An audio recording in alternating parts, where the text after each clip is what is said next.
Welcome children, कैसे हैं आप। आज हम हमारी 5th क्लास में हिंदी का फर्स्ट चैप्टर रीड करते हैं। फर्स्ट चैप्टर हमारी कविता है। जहाँ मैं रीड करूँगी आपको वहाँ फिंगर रखनी है। पहले हम कविता का नाम पढ़ते हैं। हमारी कविता का नाम है हम भारत के भरत। भारत यहाँ हमारे देश का नाम है और भारत का नाम पड़ा है भरत, जो राजा दुष्यंत के चक्रवर्ती और वीर पुत्र थे उनके नाम पर। तो भरत जो थे बहुत ही वीर और साहसी थे और उन्हीं के नाम पर हमारे देश भारत का नाम रखा गया है। अब हमारी कविता स्टार्ट है। हम भारत के भरत खेलते शेरों की संतान से, कोई देश नहीं दुनिया में बढ़कर हिंदुस्तान से। कवि कहता है कि हम भारत के भरत मतलब इतने वीर हैं कि शेरों की संतान से खेलते हैं। यहाँ शेरों की संतान से खेलने का मतलब है हर परेशानियों का डटकर सामना करना, और दुनिया में हिंदुस्तान से बढ़कर कोई देश नहीं है। इस मिट्टी में पैदा होना बड़े गर्व की बात है, साहस और वीरता अपने पुरखों की सौगात है। इस मिट्टी मतलब भारत की भूमि में जन्म लेना या पैदा होना हमारे लिए सबसे बड़े गर्व की बात है। पुरखे मतलब कहा जाता है हमारे पूर्वज। सौगात मीन्स उपहार या भेंट। तो हमें जो साहस और वीरता मिली है वो हमारे पूर्वजों से या पुरखों से उपहार में मिली है। हमने हमारे इतिहास में पढ़ा है कि हमारे जो पूर्वज थे बहुत वीर और साहसी थे। तो उसी वीर और साहसी बालक भरत के नाम पर ही हमारे देश का नाम भारत रखा गया। नीचे इसके इसी अनुच्छेद का सरलार्थ दिया गया है। हम सरलार्थ को एक बार से पढ़ लेते हैं। कवि कहता है कि हम भारतवासी सम्राट दुष्यंत के प्रतापी पुत्र भरत के समान शक्तिशाली हैं। जो भरत थे सम्राट दुष्यंत के पुत्र थे और उनके समान हम शक्तिशाली हैं। हम शेरों के बच्चों से खेलने का साहस रखते हैं। हमारे देश हिंदुस्तान के समान दुनिया का कोई भी देश नहीं है। भारत की भूमि में जन्म लेना बड़े ही गौरव की बात है। हमें साहस और वीरता के गुण अपने पूर्वजों से विरासत में प्राप्त हुए हैं। ये है इस कविता के पहले अनुच्छेद का सरलार्थ, और इस सरलार्थ को आप अपनी भाषा में भी लिख सकते हैं। अब इसी से संबंधित यहाँ कुछ प्रश्न दिए गए हैं। इन प्रश्नों को आप पढ़िए और उत्तर स्वयं ढूंढने की कोशिश कीजिए। वैसे उत्तर लिखिए, लेकिन आप प्रयास कीजिए कि स्वयं इन उत्तरों को खोजने की कोशिश करें। बड़ी बड़ी ज्वालाओं से कम नहीं यहाँ चिंगारियाँ, कांटे पहले फूल बाद में देती हैं फुलवारियाँ। छोटी चिंगारियाँ बालकों को कहा गया है कि जो यहाँ के बालक हैं वो भी बड़ी बड़ी ज्वालाओं से भी कम नहीं हैं, मतलब बहुत साहस और वीर हैं। पहले यहाँ पर कांटे मिलते हैं। कांटे कहा गया है मुश्किलों और परेशानियों को, और फूल कहा गया है खुशियों को। तो हमें हमारे जीवन में पहले कांटे या मुश्किलें भी आती हैं और उसके बाद हम फूल या खुशी से महकते हैं। कभी दहकते कभी महकते जीते मरते शान से, कोई देश नहीं दुनिया में बढ़कर हिंदुस्तान से। हम दहकते हैं। दहकते का मतलब दुखी होना और महकते का मतलब खुश होना। तो हम कभी दुखी होते हैं और कभी खुश होते हैं या सुखी रहते हैं, लेकिन हम शान से जीते मरते हैं। और भारत से बढ़कर पूरी दुनिया में कोई देश नहीं है। इसी के शब्दार्थ नीचे लिखे हैं। आप स्वयं इन शब्दार्थों को पढ़ो और सरलार्थ अपने आप रीड करें। सरलार्थ आप अपने भाषा में भी लिख सकते हैं। आप अपनी भाषा का प्रयोग भी कर सकते हैं। इसी प्रकार यहाँ पर प्रश्न दिए गए हैं। फुलवारियों से हमें क्या मिलता है? हम शान से क्या करते हैं? चिंगारियाँ शब्द का आशय क्या है? प्रस्तुत पद्यांश के पाठ का नाम लिखिए। आप इन प्रश्नों को पढ़िए, उत्तर नहीं देखने हैं। आपको बिना उत्तर देखे प्रश्नों का उत्तर अपनी रफ कॉपी में लिखना है और उन उत्तरों को इसमें दिए गए उत्तर से मैच करना है। इससे आपको कविता भी समझ आएगी और प्रश्नों का उत्तर भी आप स्वयं ढूंढ सकते हैं। आगे है हमारा कूद समर में आगे आए जब भी हम ललकारने, उंगली दांतों तले दबाई अचरज से संसार ने।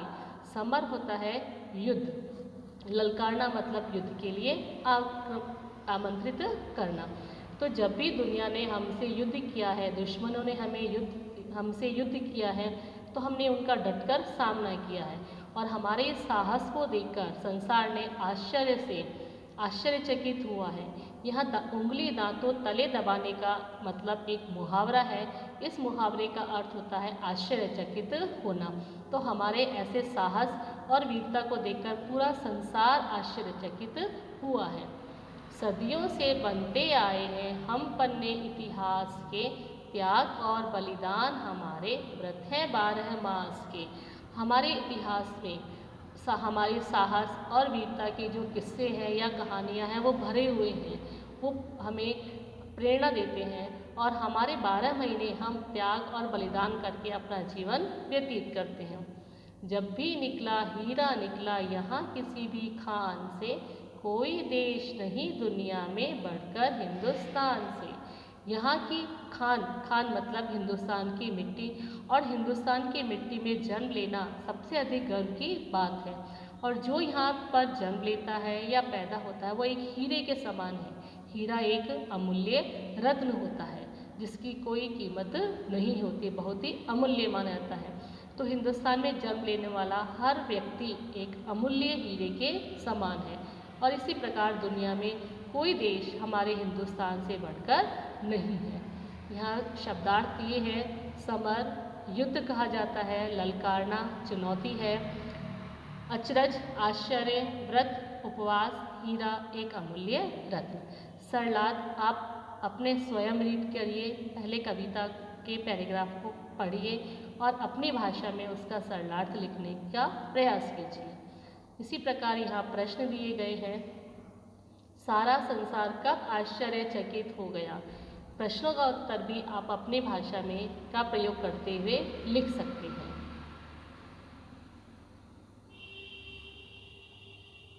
यह धरती जो माँ है अपनी, हमें जान से प्यारी है, हर बालक के जिम्मे इसकी चौकस पहरेदारी है। जिस प्रकार हर बालक को अपनी माँ प्यारी होती है, वो उसकी देखभाल करती है, उसी प्रकार धरती भी हमारी माँ के समान है जो हमें पालती है, पोसती है, क्योंकि हमें खाने और पीने की और सभी चीज़ें हमारी धरती से ही प्राप्त होती है। तो हर बालक की जिम्मेदारी है कि हमारी माँ के समान इस धरती माँ की भी सावधानी के साथ रक्षा करें। बोलो मेहनत खूब करेंगे, कठिन परीक्षा आई है, माँ का दूध पिया जो है, सौगंध उसी की खाई है। यहाँ कहा गया है कि जब कठिन परीक्षा की घड़ी आती है, कठिन परीक्षा मतलब जब कोई हमारे देश पर किसी प्रकार का संकट आता है, तो हमारा काम है बहुत मेहनत करने का, मेहनत करके उस परीक्षा की घड़ी को दूर करने का। तो अगर हम हमारी माँ से प्यार करते हैं, उसकी रक्षा करते हैं, तो हम कठिन परीक्षा में खूब मेहनत करके उस परिस्थिति को या विपरीत परिस्थिति को भी दूर करने का प्रयास करते हैं। इसी उम्र में परिचय पाले हम श्रम से बलिदान से, कोई देश नहीं दुनिया में बढ़कर हिंदुस्तान से। इस उम्र में ये कविता बालकों पर आधारित है, बालकों को समर्पित की गई है। तो इसी उम्र में मतलब बचपन में ही हम श्रम और बलिदान, श्रम मतलब मेहनत और बलिदान का परिचय पालें, उसके बारे में जान लें, ताकि हम आगे बढ़कर परिश्रम के साथ मेहनत करके आगे बढ़ सकें और दुनिया में कोई भी देश हमारे देश हिंदुस्तान से बढ़कर नहीं है। इसके शब्दार्थ लिखे हुए हैं और साथ ही सरलार्थ। बच्चों, सभी कविता के लाइनों का सरलार्थ आप स्वयं अपनी भाषा में भी लिख सकते हैं और साथ ही इसके जो प्रश्न उत्तर है उसको भी आपको पढ़ना है और उसके उत्तरों को अपनी रफ कॉपी में लिखना है। आशा करती हुई कविता आपको समझ आई होगी। एक बार आपको वापस इस कविता का सार बता देती हूँ। इस कविता में भारत के वीर बच्चों के बारे में बताया गया है कि जो भारत के बालक हैं वो भारत के जैसे चक्रवर्ती और साहसी हैं। किसी भी परीक्षा की घड़ी में या कठिन परिस्थितियों में भी उनमें साहस और हिम्मत के साथ आगे बढ़ने का दम है। तो बच्चों, ये कविता आपको याद करनी है और इसके सरलार्थ आपको पढ़ने हैं, शब्दार्थ आपको पढ़ने हैं। आशा करती हूँ ये कविता और इसका वीडियो आपको समझ में आया होगा। अगर नहीं आया तो इसे वापस देखिए और इस कविता को पढ़ने की कोशिश कीजिए, सरलार्थ पढ़ने की कोशिश कीजिए। अगले वीडियो में मैं आपको इस कविता से संबंधित प्रश्न उत्तर और बाकी जो इसकी एक्सरसाइज है वो कब पूरी करवाऊँगी। ओके बच्चों, take care, have a nice day.